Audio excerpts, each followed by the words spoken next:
Hello মিষ্টি বন্ধুগণ, তো কেমন আছো তোমরা? আশা করি সবাই ভালো আছো। তো গাইজ আজকে আমরা কোথায় যাচ্ছি সেটা তোমরা এই মিনি ব্লগটা দেখলে বুঝতে পারবে। তো গাইজ দেখতে পাচ্ছ অনেক ছেলেবেলে আমরা গাড়ির উপরে উঠে গেছি।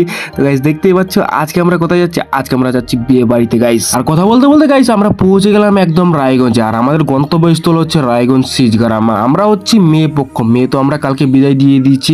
তো আজকে চলে আসছি আমরা বউ ভাত খেতে। তো চলো বউ ভাত খেতে, তারপর তোমাদেরকে দেখাচ্ছি বিয়ে বাড়িতে কি। আর ভাই দেখতে পাচ্ছ ছেলেপেলে ট্রেন দেখার জন্য একদম দাঁড়িয়ে গেছে সবাই একবার। যাই হোক বন্ধুগণ, আমরা কিন্তু আমাদের গন্তব্যস্থলে পৌঁছে গেছি। বিয়ে বাড়িতে একদম এন্ট্রি নেবো, এবার ধাস হয়ে এন্ট্রি হবে। তো চলো একটু হেঁটে হেঁটে যাই। আর এখানে তোমরা দেখতে পাচ্ছ এসে কিন্তু আমরা বসে গেছি। দেখতে পাচ্ছ আমরা কতজন এসেছি। আর তারপরে আমাদেরকে দিয়ে দিল একটা টিফিন। তারপরে আমরা একটু বাড়ির চারপাশটা দেখে নিলাম। আর এখানে তোমরা দেখতে পাচ্ছ কোণে বসে আছে, আর তার সাথে সাথে ফটোশুটও চলছে। তো একটু ফটোশুট করে নেওয়া যায়। যাই হোক বন্ধুগণ, ফটোশুট কমপ্লিট। আর দেখতে পাচ্ছ খুব মজা হবে, খুব এনজয় হবে। তো পুরো ব্লগটা দেখতে থাকো। তো চলো একটু বাইরের দিকটা ঘুরে যাক।